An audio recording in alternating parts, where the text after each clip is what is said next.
Business Growth Talks podcast is created and hosted by Mark Hayward. In this show, we talk about how to grow a business in the growth stage. The growth stage is often marked by rapid developments, increased revenue, and an escalating customer base. In each episode, we talk to entrepreneurs and business owners who have grown businesses, and we cover topics like scaling processes, market expansion, financial management, human resource and talent development, and customer retention.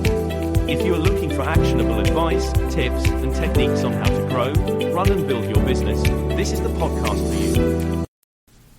Welcome back to another episode of Business Growth Talks, where we deep dive into strategies and insights that drive business success in today's fast-paced world.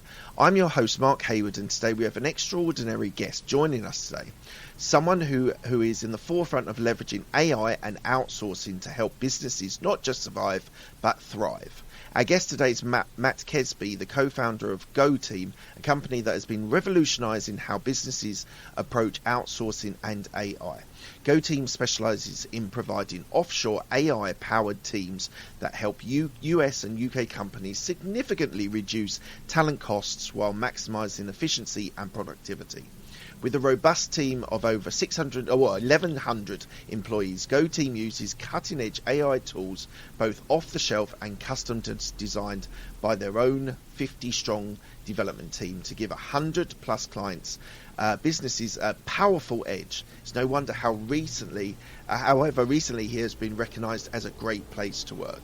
In today's episode, Matt will share insights and evolving landscapes of AI and how we can harness it for entrepreneurs and organizations for growth. To get a sense of Matt's expertise and passion for AI, be sure to check out his YouTube channel, where he shares valuable content on how companies and their workforce can thrive using AI tools. Welcome, Matt. How are you today? Outstanding. Thanks for asking, Mark. Thank you so much for joining me today. You have a great wealth of variety of different experiences and outsourcing, and you've been a remote worker for a long time. Before we go into the first question, how long have you been a remote worker? That's quite an interesting question, because I think that the current business, the outsourcing business, is 10 years old, and I've been running it first from Australia, and then I now live in Bali, but the business is in the Philippines. I love Bali. Yeah, Bali always gets a good response. But even the 10 or 8 years before that, I spent close to a decade heading up the strategy execution practice for a company called Franklin Covey, which most people know of. Stephen Covey's 7 Habits of Highly Effective People. And so that was quite remote work. I was working from home, using GoToMeeting back in those days, and coaching people online and so forth. So, it's probably a good, 18 years, believe it or not. That's crazy to think, That's amazing. Right. First question I ask all of my guests is, what does a business mindset mean to you? That's a great question. What does a business mindset mean to me? First thing that comes to mind is value, and the need to do a value exchange, and understanding that if you want a long-term sustainable relationship, we're always going to need to find the win-win approach. And I think sometimes people think win-win is the end result, but it's actually the mindset that sets you up to then drive the innovation that will benefit your clients. And the second piece I'd put in there for a mindset is words I heard Jim Collins say one time. And someone asked him, if he could give one piece of advice, what would it be? And Jim sort of thought deeply and pondered, as only Jim Collins does. And he said, he looked up to the crowd, he said, 2 words, be useful. Be useful. And that stuck with me, really, really kind of hit me to the bone. And it goes to this value exchange concept, but just be useful. If you're fundamentally being in service for others to help them achieve their results, then to me that's the business mindset. So it's interesting you said about win-win. I came from a sporting background when I was younger, and everything was either win-loss. And it took me a little while to get into the business mindset of actually appreciating that just because you win doesn't mean that other people have to lose. It's very important to try and get that win-win mindset. Just talk me through that idea of win-win. When you're dealing with clients, with employees, with customers, how do you implement that and try and get that to the point where you're both getting benefit from your product or service? Yeah, fantastic. Well, I'll answer it in 2 parts. Let's do the client one, and then we'll talk about team members. And And so, like anyone in business, when you first get started, if you're that startup, you tend to want to just take on any customer at all, because you're just trying to get the revenue in. And so in that instance, you're going for just win. It's not win-win, it's not win-lose, it's just, oh my goodness, I need to pay the team members' wages and so forth. And so you tend to take on any client, even if they're not the right fit long-term. And I'm sure any listener that's been in business has been through this. And then you start to grow a little bit, and then you realise, there's some clients that might be consuming a large amount of time, but they're not actually returning a lot compared to a larger client. And it might be that essentially not quite fit, and it could be that the service that they need is not actually what you can offer them. And the hard and disciplined thing is to be able to have the conversation and say, we've been so grateful for this time that we've been working together. I think, though, to get the level of service or the fit that you need, perhaps, ABC or XYZ would be a better fit for you. And that's hard for businesses to sort of say, cut the revenue off and just focus on the target market. And of course, if you don't do that, and this is interesting work by Dr. Stephen Covey, is that if you go for just win, and there ends up being a loss for the other party, eventually you're going to get to lose-lose. Or if you go for win-lose, where it's a win for you and a lose for the client, it's a short-term gain, eventually they're going to leave. They're not going to be happy with that. So you end up in lose-lose.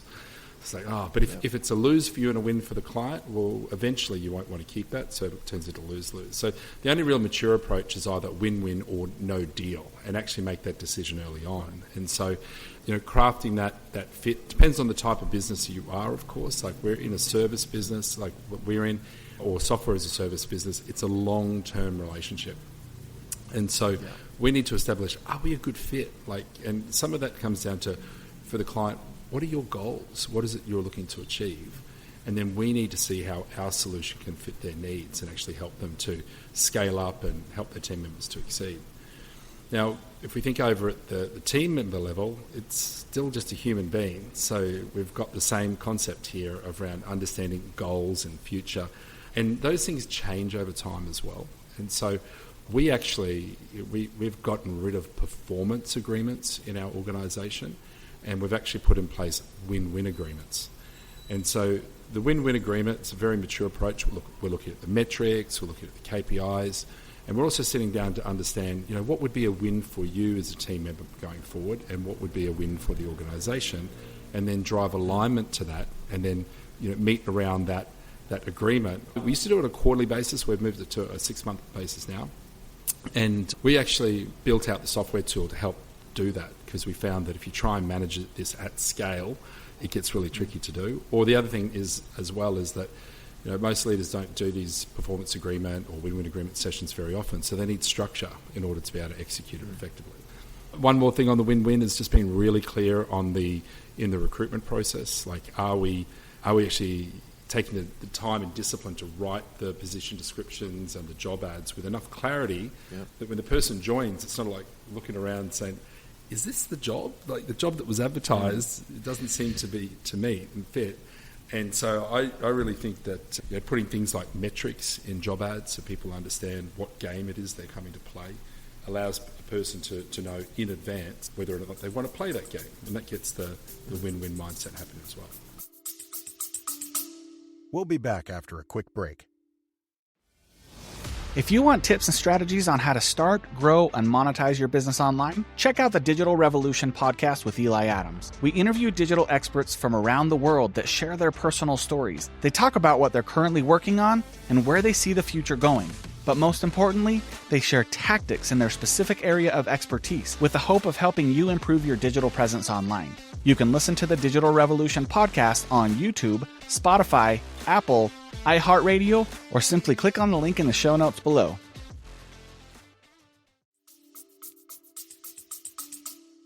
Yeah, and I think hiring people is the hardest job in business, because I've been guilty of this, hiring people on their CV and you suspect they haven't got a great attitude. And attitude is much more important than skill set. You can train a skill set, you can't train an attitude. So I've been guilty of that in the past as well. I don't think you're alone on that. I think that there's a whole range of bias that comes in when we go to recruit someone. And one of those biases is just time constraint. There's urgency to fill a role, and it's a time bias. Let alone biases like halo effect, where you just kind of get along with the person, or it looks and feels good, and if you really looked back, you might find actually I was talking most of the time and they were just listening, and that felt good.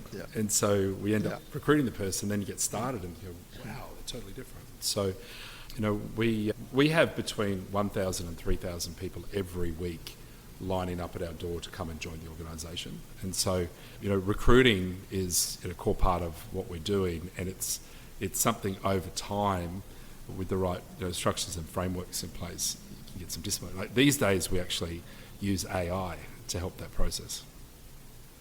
Yeah, we'll come on to that a little bit later, because I do want to talk about how you're incorporating AI into your business. Sure. But let me ask you something else. Tell me one thing about your upbringing which reflects on who you are today. That's a great question. Well, work ethic that comes from my parents. My sister and I grew up behind our parents' fish and chip shop. And when we were kids, at 6 years of age, while kids were probably playing outside, we were working. We thought that was normal. And, we would be crumbing fish and, slicing potatoes for chips and working away before school and after school. And I still remember, getting into almost a teenager and kids at school getting pocket money, and would turn to our parents and say, hey, what's this pocket money thing? And parents were like, yeah, okay, I guess you should get some money for the work that you're doing. But working in that environment and serving customers at a young age in a retail environment, you start to learn about body language and listening to the customer, and speed of delivery and the importance of it, and just getting that satisfaction that comes from being in service. And so work ethic and service that has come from those years, I will thank my parents forever and a day for the upbringing that we had, which was hard work, but lots of love as well. I'd imagine you probably smell of fat. Deep fried, the oil. Or Dad's fish fingers from slicing the raw fish, right? And he'd torment you with putting it over your face, and smelling of deep fryer. That's bringing back all the memories, brother. Thank you. Well, hopefully they're good memories as well. They are actually great memories.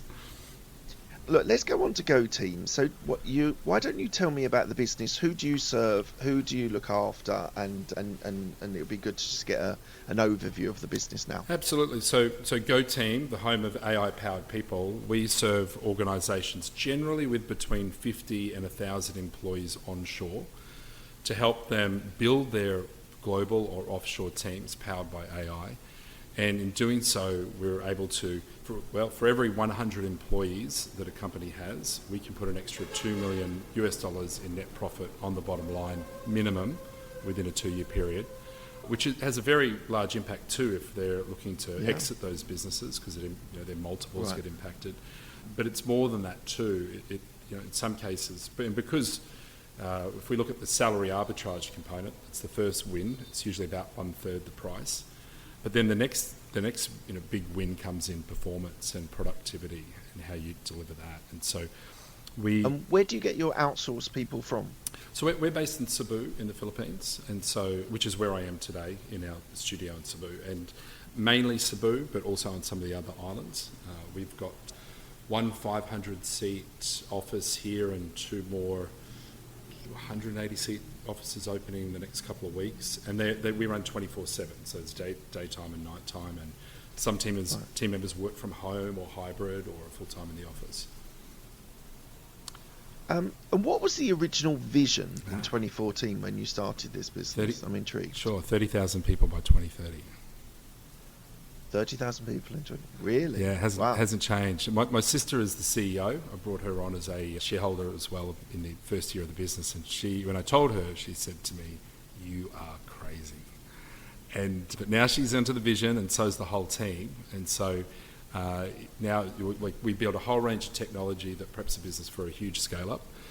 We grew at 44% last year, and we'll exceed that by far this year as well.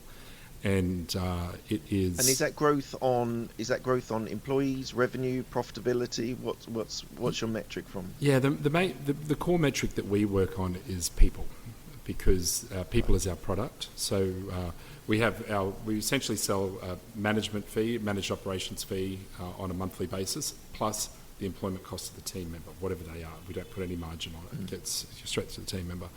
And so with that, it really is we've got one core metric, which is number of client-facing team members for the people business. Yeah. And that's grown to 1,100 employees at the moment. Yeah, over that. And tick, tick, tick. I have to check the report, That's but it'll be amazing. more. Yeah, every How week do you it's get more. such quality? How do you get the quality of employees? Well, there's a couple of pieces to it, or a few really. One is branding, so the talent attraction piece, and that's a whole program that we put together. That apart from what you see sort of published in the marketplace, but it's got to have substance behind it. So we do things that people told us we were crazy to do when we first entered the market, but for us it just felt right. The right value exchange with the team member, and it's this win-win approach. And things like private medical insurance from day one. Don't wait until people are regularised 6 months later, and also give that for one of their family members as well at a starting point from day one. And we're known to be very hard to get into, which I think is a good thing. It's not easy to get a job with us. And we ensure that we pay above market rate as well, so you're getting the top talent wanting to come in and then creating this sort of competitive environment. But I tip the hat to my sister, who's the CEO, but also prior to this business, 20 years experience running recruitment agencies all around the world. And so understanding how to pick top talent and actually having a system for it is a fundamental piece. And we go all the way through to English analysis assessment, to psychometric testing, and in different areas it's going to be position testing based on what's required. And so when you sort of stack all these things together, and you cannot underestimate how powerful a brand is as well for attracting the talent. Oh, and we do a lot too through referral-based programs, so team members that find talent that is aligned to our values. Like this business is designed from its values up. But and there's rewards there all the way through to every year whoever refers the most people gets a trip to Bali for a week, 2 flights, and put up in a private villa, and that's a bit of fun with the competition on that too. Why did you move to Cebu in the Philippines? What was the driving force? Was it a financial reason, an economic reason, a lifestyle reason for that change? Great question. So the decision to open in Cebu came. I've been using outsourcing since 2007, and I've made all the mistakes possible in those early years. And then while I was doing consulting work, doing management consulting, I could see the opportunity where businesses, even when they drive their results forward and you tidy up a lot of systems, there's just always still more work to do. And that not everyone can afford to continue to put team members on their current business models in the host country. So I said, let's augment that with some team members offshore. And I actually had employee number 1, who's still with me today, actually heads up the customer service on our fintech. And he was helping me, and it just worked so well. And being a Filipino, the high empathy, incredible quality English, real critical thinker and problem solver. And I said, everyone needs a team member like Ian.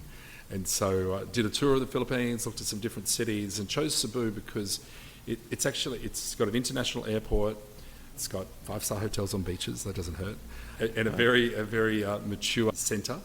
And it's got lots of universities. It's actually the medical hub of the Philippines. It's where all the doctors and nurses come to train before they move. So there's just a lot of talent in this area, and it's more affordable than Manila, which is the capital. And lifestyle-wise, So I went travelling in my early 20s and fell in love with Boracay. Oh, wow. So we're talking like 20 odd years ago, and it literally was the idyllic, most beautiful area of Philippines. I've actually had friends who have gone in the last sort of 5-6 years, and they said, who went with me travelling, and said how it's changed.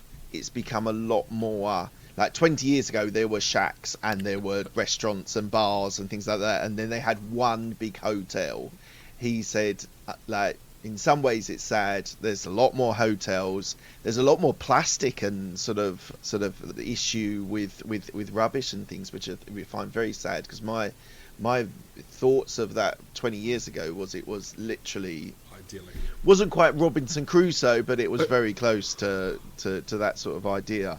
So, yeah, have you been to Boracay? Look, I haven't been there yet. I tend to fly into Cebu, go to work, and fly back out. So it's a very different city here too. You've got 20, 30-story buildings. It's a high-rise city and so forth, and which I think sometimes, like as I said, I spend half my time in Bali and half my time in Cebu in the Philippines. And so Bali's got maximum 3 stories. It's all low but beautiful, right? And then you come here, and it's a city, and so it's a very different feel than the island lifestyle.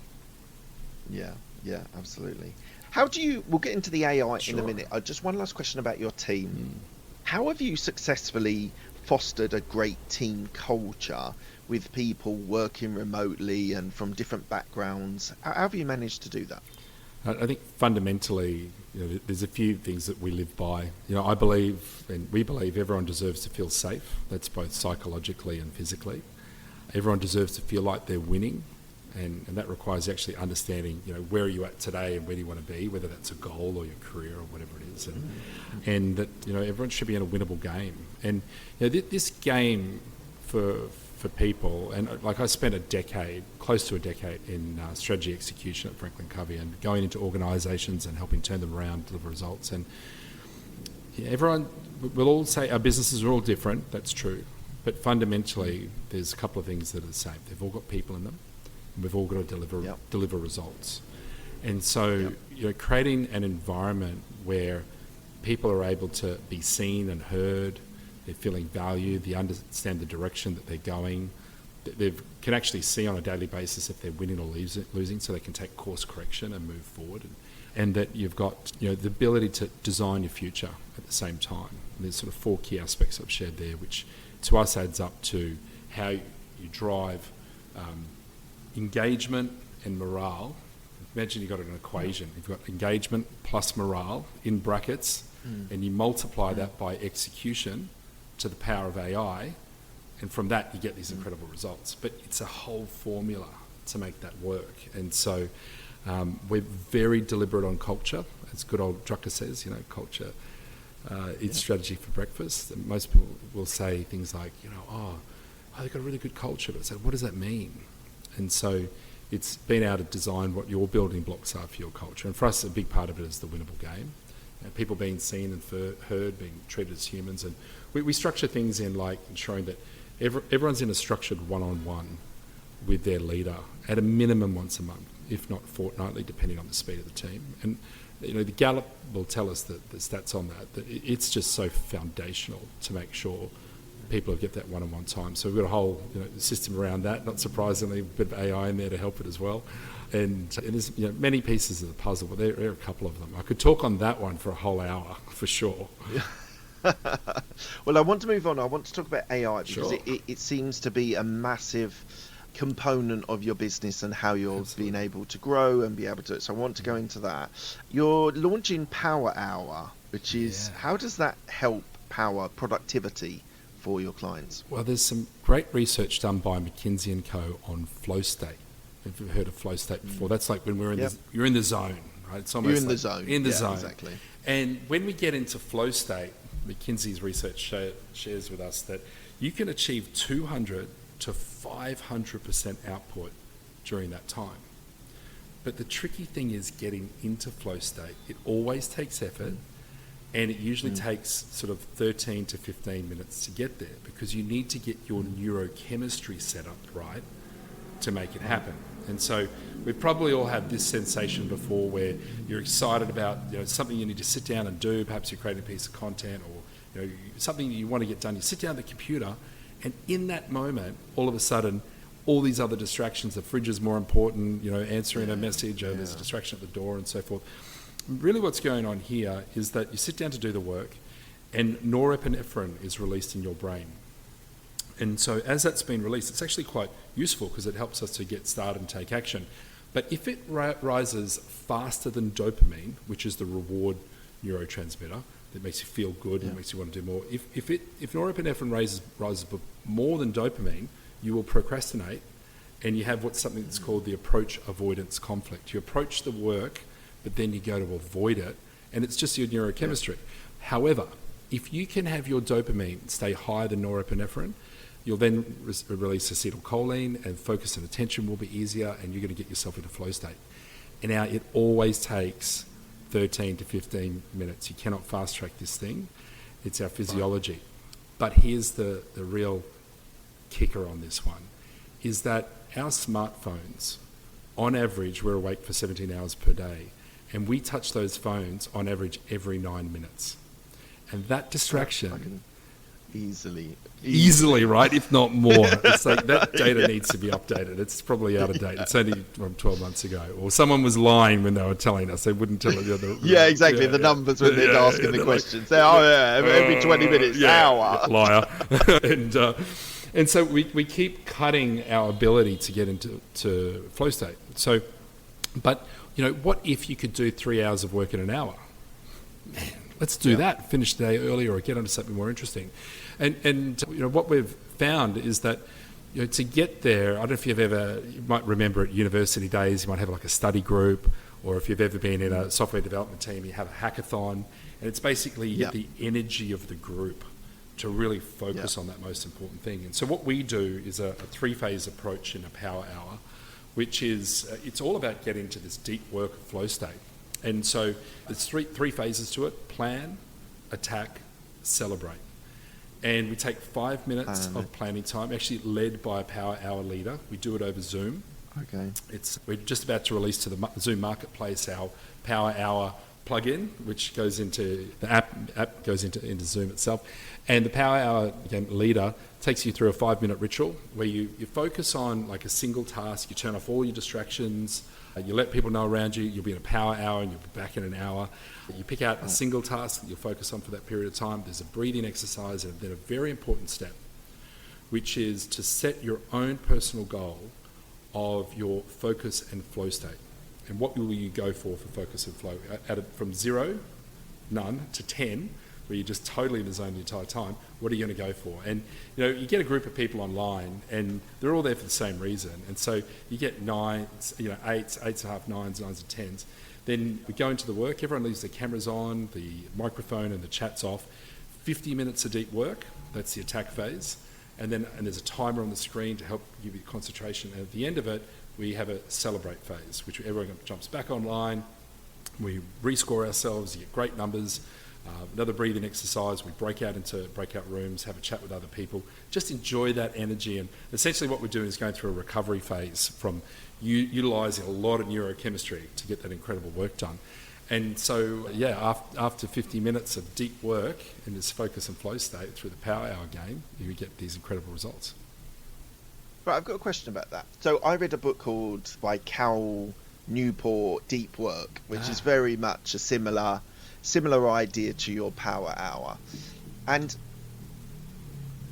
it's an interesting concept because a lot of the stuff that I do as a business owner, podcast, running the agency is actually connecting with people. So it is a distraction, but equally a large portion of my role is communicating with people, messaging people, calling people, Zoom calls, doing like whatever it is.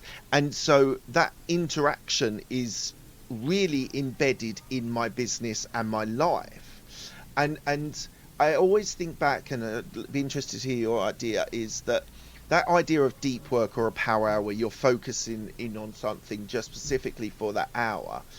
It really depends on what your job, what your business, your role is to be able to get that. So if I was writing a book, I probably, like caveat, I probably won't write a book because I really don't enjoy the writing. I much prefer speaking, having a chat on podcasting. I find that a lot more easier and more relaxing. But if I was writing a book and doing something like that, or writing a report, then I could say, that's having that deep work mentality, to have that power hour mentality would be really beneficial for the task. But how do you incorporate it if your job, your role, your business is enmeshed in people and interacting with others? Well, I wonder if when you... So do you enjoy all that connection and connecting with people to make this happen? Yeah, I think I do. I think it's actually part of Why? So the idea of service, the idea of working with people. I love technology and what it does, but I always think behind business that yes, you can have a KPI for your growth or your profit or your revenue or whatever it is, but actually behind every KPI is a person, or the KPIs, there's people, whether it's your employees, whether it's your clients, and your clients we might be able to deliver X amount of growth for a client or X number of shows for a client, but actually there's always people behind whatever whatever, if it's a service-based industry. I suppose to a product as well, in an essence of you still need buyers of your product, but from a service-based industry, I think for me it is all about people and the people that I'm working with, the people that I'm servicing. And so the reason I ask the question is to understand that and say, like, as you're servicing the people, you're interacting with them, you might find, depending on your role and what you do and what brings you joy, that could sometimes be your flow state moment as well. You know, if I was a basketball player and I'm getting in the zone, I'm shooting the shots, I'm running up and down the court, there's lots of distraction actually going on, people cheering and so forth, but I'm pushing those thoughts out and I'm focusing on the game. You know, I might be a salesperson, and great discipline every day is that direct outreach that you do, whether that's digitally or on the good old phone still works. And that you've got to do that work. That work, you just has to get done. You may not feel like it. You've got to push through it, but then you get in the zone, you get some results. You start to see that, the progress, and you keep going. So, but also, the idea of doing a power hour and deep work, we can't do it all day long. You can't sustain it. It's too heavy workload on our brains. And so some of the work we do is deep work, power hour worthy. Other stuff, it's just not. You kind of just got other work you got to do. And so this, for me, goes to this whole, how do you help people, whether it's in an office or working from home, to create an environment that you can trigger this. Working from home is full of distractions. That is not the culture of an organisation. It often can be, that's the home culture, and you're doing some work. And so how do you, and it was once said to me, if you can get most of the people most of the time doing the most important things, then you have a culture of execution. And so I think environment plays a key role in it, and that's why things like getting together for these deep work sessions, power hour, hackathon type feel, actually shifts your culture, because you can get most of the people most of the time doing the most important things during those sessions. And you're right, flow state can come in many different varieties. It doesn't have to be just writing a report, but it's what people often think that a flow state needs to be on your computer, writing, coding, developing, whatever it is. But as you say, I actually enjoy I get in the flow state of being able to interact with people. On the podcast is a different matter, because I research an hour of every guest that I have. So I get into a flow state on that, and I'm thinking about the person, thinking about the questions I want to ask. 100%. I get into flow state when I'm, like, if it's on our YouTube channel and I'm teaching about how to use AI at work and sharing that, because it brings me a lot of joy to do the teaching and sharing. And so, I can tell that, just jumping on a podcast with you, you're totally in flow state, right? You know that you're sharing information to serve the community, and it's fun. So it's a good place to be. So I think it's being present as well. 100%. And I was having this conversation with a client of ours, and he was like, what moves me from a B, like an A B, like a grading, a B plus guest to an A plus guest? And I said, one of the major things is to be present with the conversation and what you're answering. Answer the questions. Be thoughtful in what you're trying to say.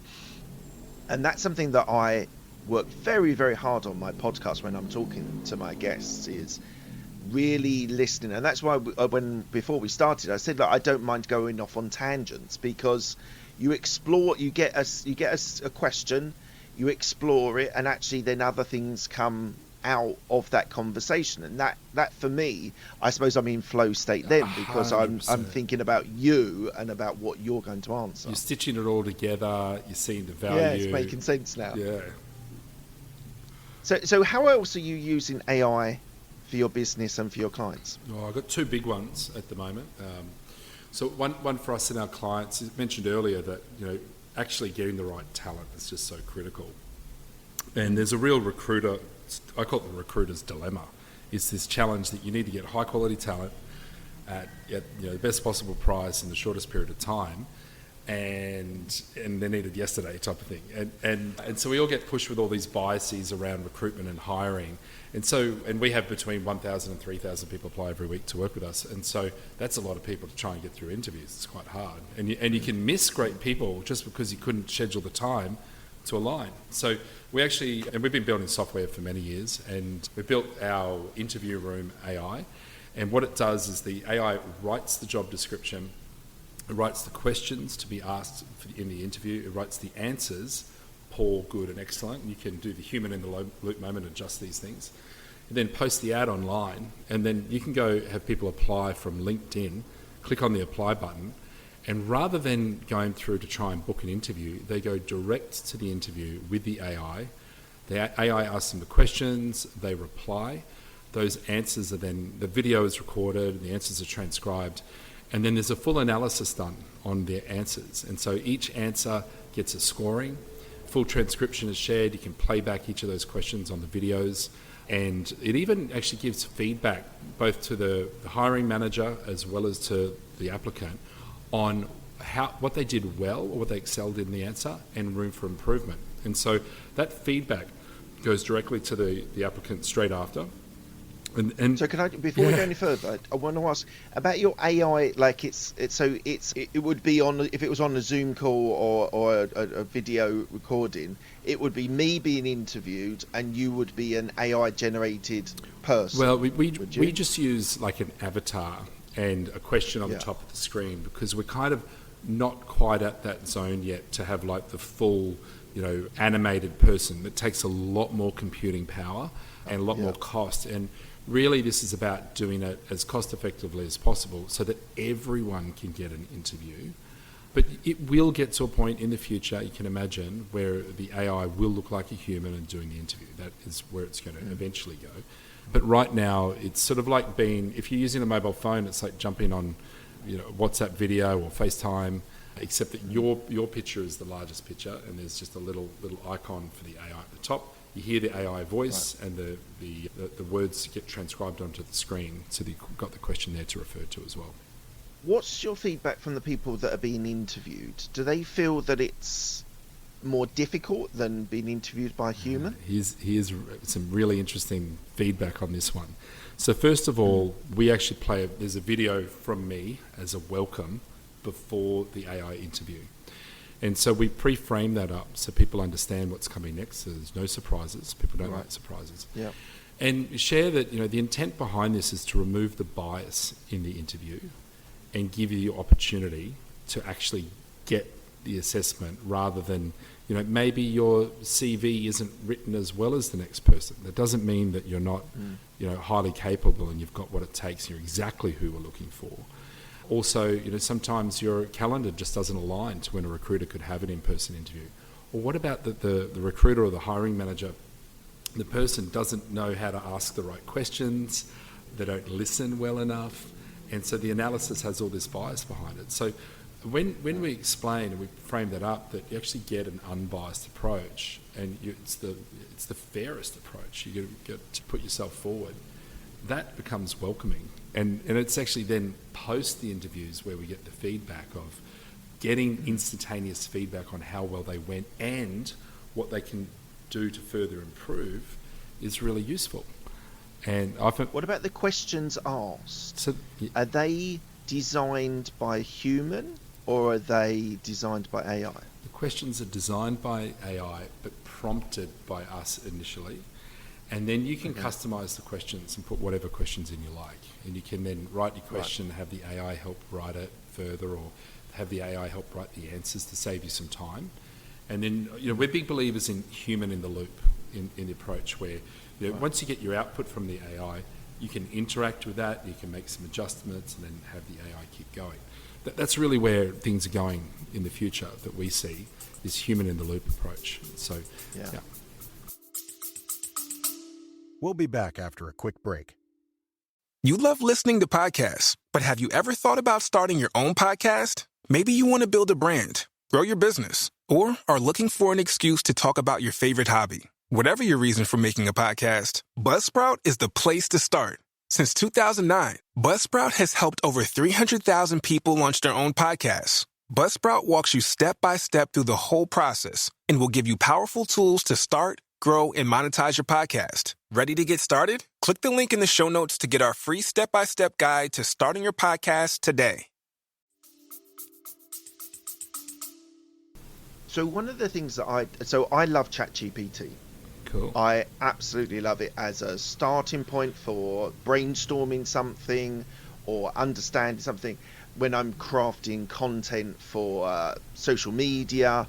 Now, the key thing for me is, though, and this has been after trying it just as an outright prompt and trying it with and speaking to people that are in the industry, and one of the things that they say is when you're creating a prompt, let's just say a social media post, and we're talking about AI now, the benefits, and I still think, and this is what people have advised me, is write your post out, not word by word, but just write out what you want to include, and then hit it and say, ChatGPT, please write me a LinkedIn post.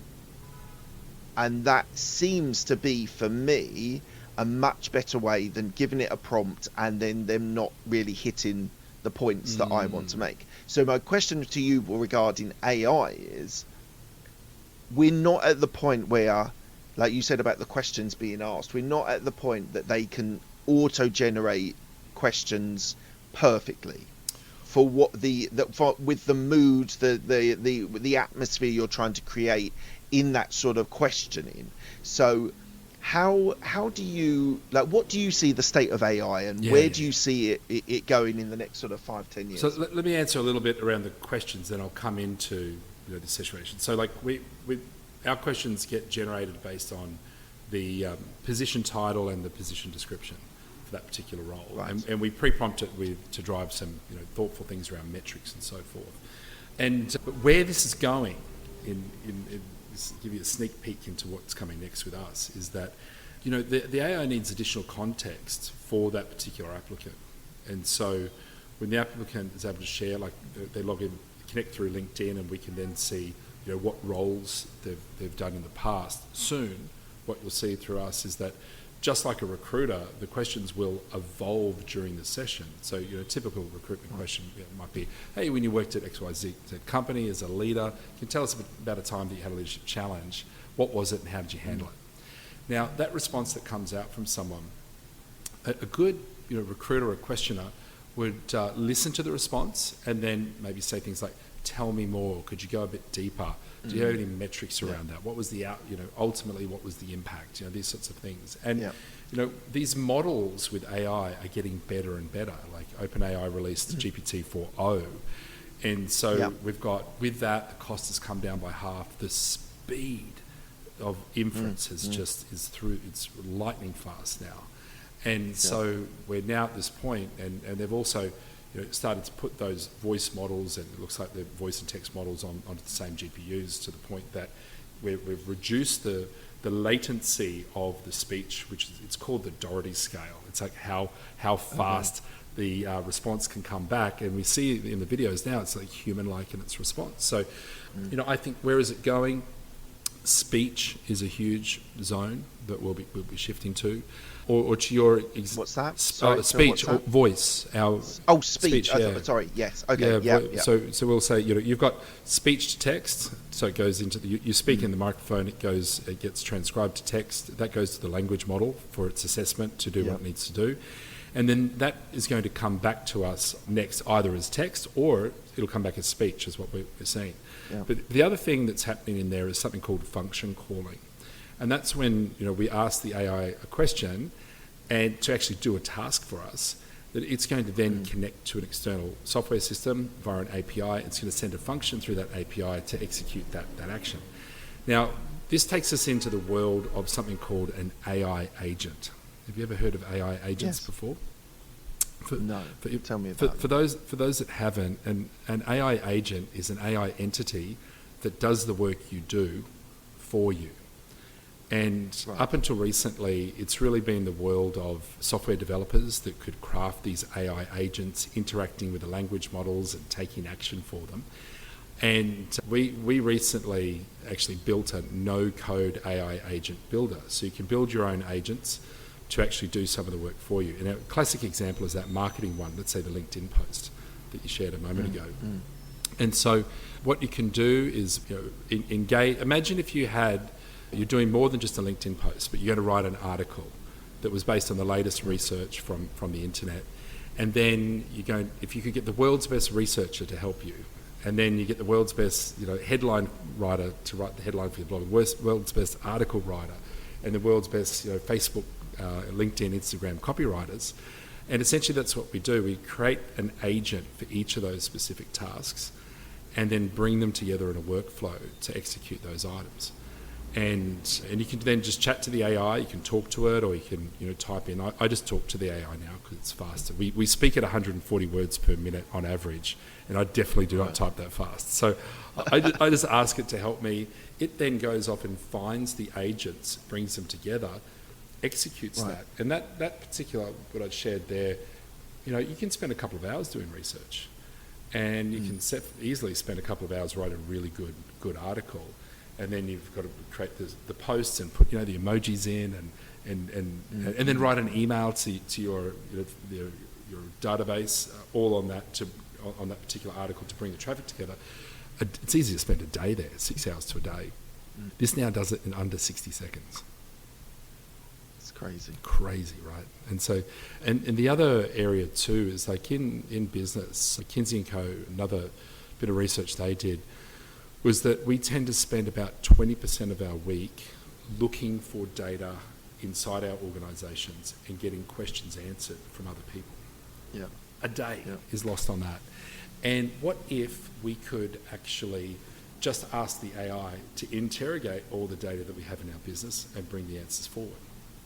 And so that's where, what we're doing now is having every team member has their own AI agent that they can chat with and soon talk to verbally as well, that's grounded in the data of the organisation or for their role.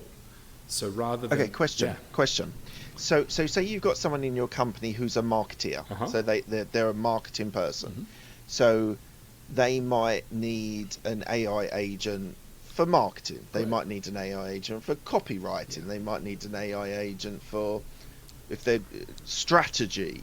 And so so you're basically creating a team around that one individual, and you're saying, like, a copywriter, whoever the best copywriter in the world is, you're saying you want the copywriter to write like this person, you want the strategist to be like that person. So you can almost do that now in ChatGPT, because you can say, write a script in the style of a comedian, Eddie Izzard, Jimmy Carr, whoever it was. So you can already do that. What's moving your idea of these AI agents beyond me going into ChatGPT and saying, write a marketing strategy for my business, your business? A number of things drive it for me. One is speed, that we can get this out. So once you've set up your agents and you've got a workflow and you can repeat that again. What we're helping with the prompting, we've got a lot of advanced prompting behind it. So when you go to create an agent, like let's say, the copywriter, you just put in copywriter as the name of the agent, and then the AI writes a goal statement, a backstory, and the general tasks that they're going to do.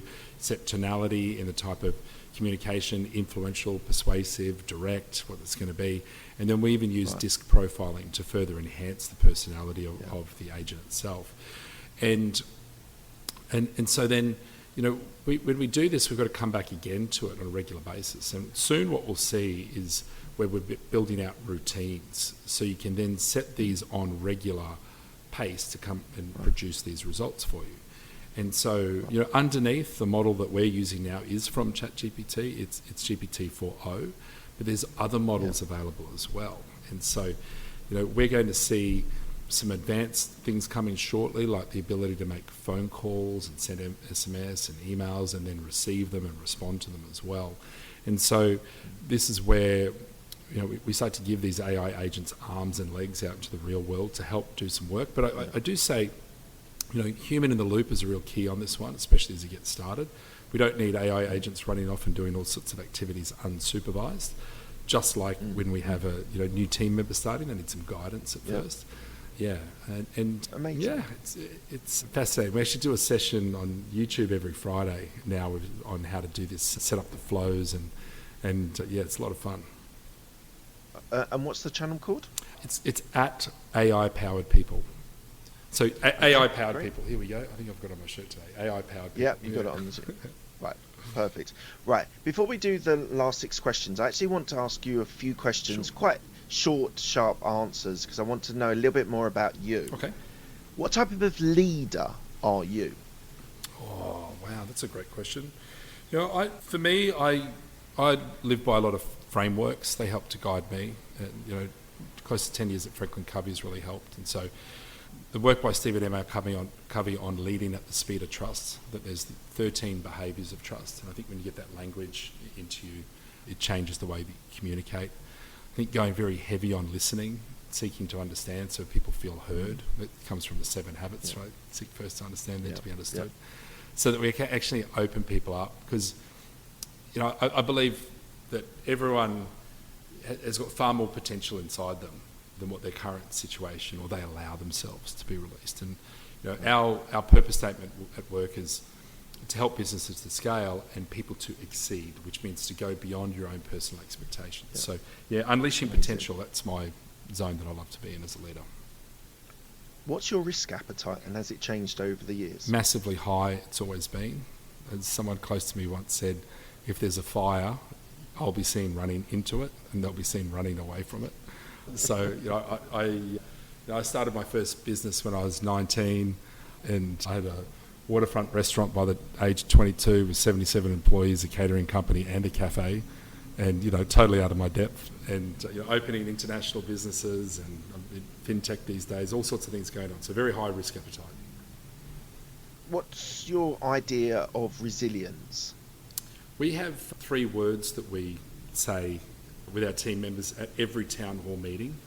In fact, actually, it's on this mug here. You are brave, resilient, and remarkable. And to answer the question, resilience is to go back again. But let's say, first of all, brave, resilient, remarkable. So you're brave. No one's really brave in the moment, but you do it anyway. Bravery comes after the fact. And then whatever it is you learn, it's not a failure. You have a learning point, might be difficult, whatever it is. But when you go back again, because you know that there's something that great could come from it, that's the resilient part. And if you go back enough and enough and enough, and you keep pushing on, you'll eventually get to remarkable, that outcome at the end. And so, resilience to me is, not giving up, pushing again, and knowing that something great is going to come. So stick at it. What are you investing in 2024? Investing in people and software development are the key areas. And so from people, it's about both human capital for people to do work, but also investing in their growth, personal growth. We do a lot around helping people with their own personal leadership and leadership in business and training. And are you investing in real estate, stocks, anything like that? No, because I'm investing in our own businesses. So the software development is a big investment for us, and building out the products. And we just opened up a couple of offices, so they're big investments when they seat a couple of hundred people each. They are. Yeah. And people are absolutely... I asked that question. I don't often ask that question, but I'm interested because investing in alternate things, but actually sometimes reinvesting into yourself is actually much more powerful and growing as a person. I do that through podcasts, audiobooks. A friend of mine actually did something for me talking about deep work. Do you know EOS? Yeah, entrepreneurial operating system, absolutely. Operating system. He spent 2 hours basically breaking down the whole. I think it's like an 8-hour session that you have with an EOS practitioner at the start, and he's very good at prompts on ChatGPT. He's worked in AI a little bit, and he just went, He spent 2 hours, and he's got the whole of the EOS practitioner 8-hour session that he's created of a ChatGPT, and he's shared it with me, and I was looking through it this morning just thinking, wow, that is the potential that you do have at your hands to be able to build something and analyze something. So he'll love our AI agents. Make sure you get us introduction. I will recommend it to you. That's right. Look, we're coming to the end of the interview. I ask the same 6 questions to all of my guests. They're quick fire questions. They don't need a quick fire answer. First question is, what's the best decision that you made? Best decision that I've made is to take a risk into understanding software development and building out products. And yeah, for me, that's the best, because it's such an exciting world ahead now. Yeah. What's the best piece of advice you've been given? I don't do it often enough, but it's hire slow and fire fast. Because hire slow and fire fast. Yeah, right, yeah. Hire slow and fire fast. Like Make a very informed decision. But if the person's not the right fit culturally, then do the right thing and help them find a place that is.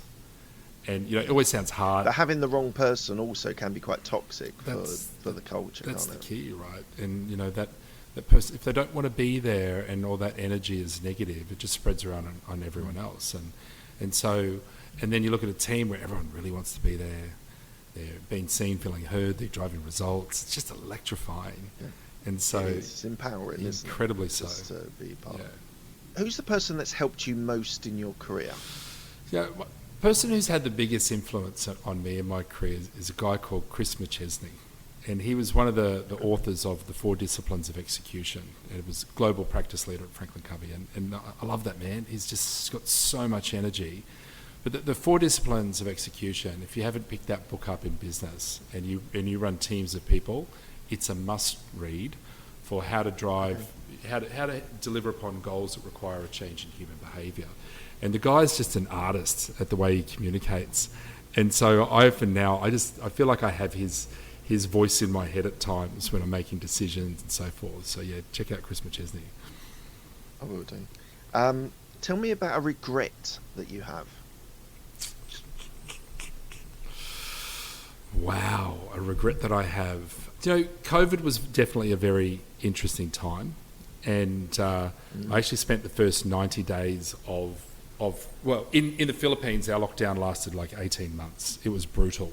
Military on the streets. Okay. You had to have one pass to go to the supermarket between 2 houses, and you could go only every 3 days. It was really brutal. The majority of our team members had to work from home, but 100 of them needed to stay in the office.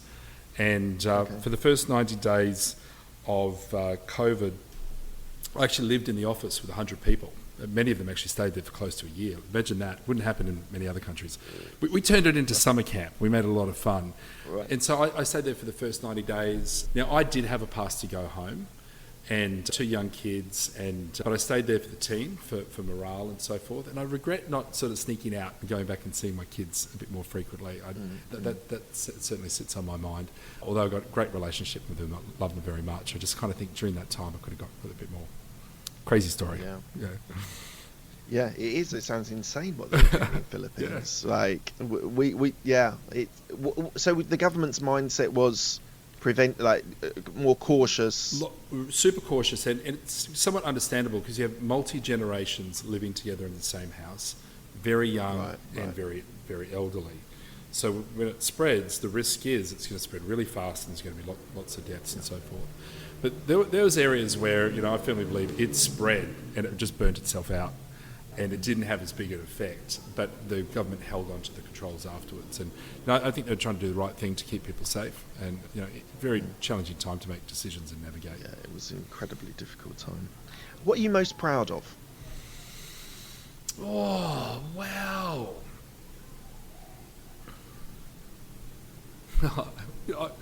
Such a dad answer.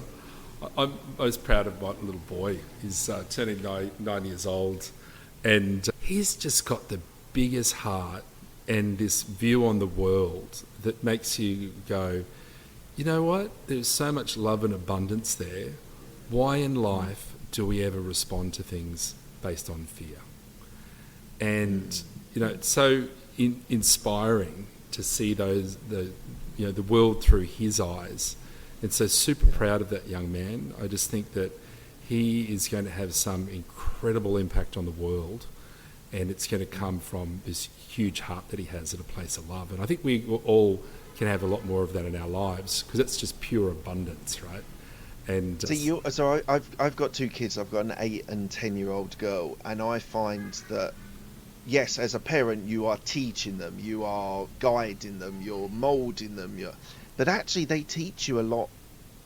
They teach you a lot as a parent and as a person, and as you say, like that, to an extent, the innocence, but equally just seeing like my resilience. My kids have been incredibly resilient over the last couple of years with various different things, and it's really inspiring as a parent. Like, we made them, me and my wife made them, but equally it gives you something that you're like, oh, okay, so they had a really hard time there, and they've come through it, and they've flourished, and it's incredibly exciting. But actually, like, with kids, you learn just as much as you teach. 100%. And it's so joyful to see their words and their ideas come out, and if you've had some time to sculpt and guide and influence, and then they come back and present it in their own way, it's like, wow, it's so beautiful to watch.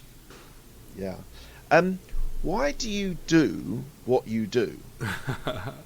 Very fortunate to set the purpose and the values of this organisation close to a decade ago, and there's these 2 words, scale and exceed, that really excite me if I distill it down. I really love it. So scale is very different from growth in business.